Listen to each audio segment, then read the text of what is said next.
So going over here are some single leg balance strategies. I'm gonna show the setup and I'm gonna give some more explanation after. So I'm gonna start feet together, perfectly straight ahead. My big toes are touching. I'm gonna sink down a little bit, so slight bend in the knees and slight hips back just a little bit. So nice relax through all the joints. Before I do anything else, I'm gonna take a couple relaxed deep breaths. Inhale, slow exhale. Kind of letting everything go. So I'm nice and loose. One more, inhale, exhale. Then I'm gonna draw the knees apart, just a fingertip or two. So center of my knees over the third and fourth toes, hands on the hips, and then I'm just gonna pick one leg up and try not to let anything else move. I'm watching my leg and my foot and ankle. As I do this, I can see where my hips are, and I'm just trying to imagine that if nobody saw, here's my left leg that's lifting, if you couldn't see that, it would look like I'm not really doing much. Okay? Of course, if we're working on this, you might have some little wobbles. That's okay. Talk about those in a moment. And then I'll come down after the allotted time, kind of reset. I'll sink, knees out. Nice big deep breath. Slow exhale, exhale all the way. And then we'll pick the other leg up. Gently press the big toe into the ground, maybe squeeze the hip. And I'm watching my leg and my hips, trying to minimize any wobble of the knee, wobble of the torso, anything there.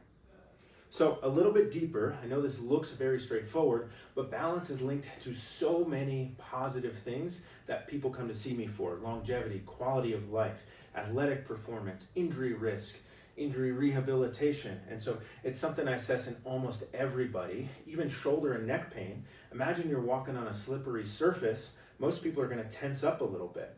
And so if your nervous system, kind of the parts of our brain and body and nerves that coordinate a lot of unconscious movement, if your nervous system is sensing that you're a bit wobbly and unstable, we can even create some excess muscle tension that we might not want, or some compensatory strategies in how we move, just like you would move different if you're walking on ice. So as we get in here, what we're trying to do is get the body aligned. So feet straight, knees slightly out. It's going to put our legs in a position where our hips can work, our foot and ankle muscles can work, and we don't hopefully need as many compensatory strategies. Then as I pick up a leg, I want to watch, make sure my knee's not wobbling too much. So I'm going to do my best to keep my knee nice and still. I might squeeze my glute or back pocket muscle.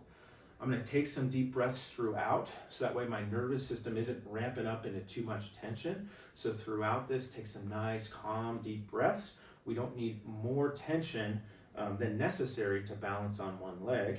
And then as I'm here, I want to try and see if I'm getting wobbly. I want to do one of a couple things. One is just touch a toe down here and there, or if I was near a wall or a countertop, you can just tap that or hold a finger onto something. I'd rather have you in an envelope or a margin of stability where nothing is too wobbly. So even if you have to tap a toe down every 3 to 5 seconds, I'd rather have that than you being all over the place. And then what I'm looking for if you start to lose your balance is that we can compensate from kind of the entire body, leading from maybe the hip. What I often see, I'm not sure 100% why, but most people, their nervous system, when they get stable, corrects from an area where they have an injury in the past or maybe currently have pain. So for example, if I'm working with somebody with knee pain, often if they get wobbly, it's only their knee that starts moving around and kind of nothing else. Foot and ankle, it's only their ankle or back. They start just using their torso up here. And so instead, I maybe want to regain some stability by tapping a finger or toe to something, and then see if we can play with this and get any wobbles or instability happening more globally from the whole body rather than just one joint. So if there's a joint for you that doesn't feel as great as the others, has some pain, some instability, of course see a healthcare provider about it potentially, but focus on that area. So maybe the knee, I'm just trying to keep the knee nice and still. Some things that we see where folks will go wrong is maybe they start with a toe out, and so it looks like my knee's straight, but relative to my foot, it's angled in. The center of my knee is now pointing way inside my big toe.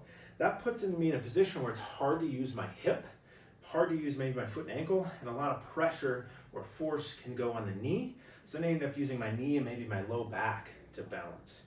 The other one is people get here and they'll kind of lock everything out. Their knee will lock out, they'll extend their low back, maybe even shrug their shoulders.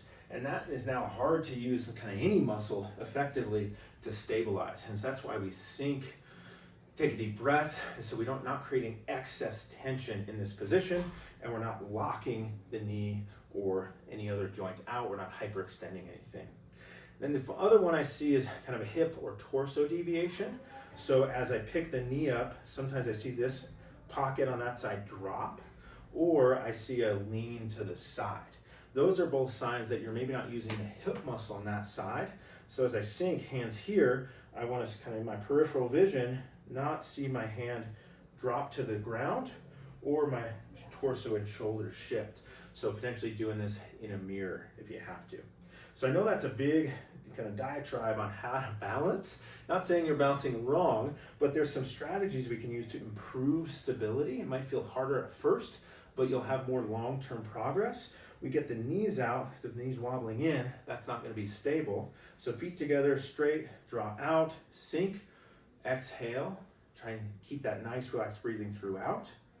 And then compensate globally if you have to, through the whole body or a little toe tap. Once you master that, we can play around with lots of stuff. I can close my eyes. I'm still trying to do these more global corrections. I can maybe reach towards the ground. I can reach my opposite toe somewhere, kind of a variety of different things. But this is the foundation of feet straight, knees out a bit, sink, some nice relaxed movement or relaxed muscular posture here. So give it a shot. If you made it this far, I appreciate you watching, but tuning up how you balance can lead to a lot of positive outcomes, especially for the types of things that people come see me for: pain, performance, injury risk reduction, stuff like that. Balance plays a key factor.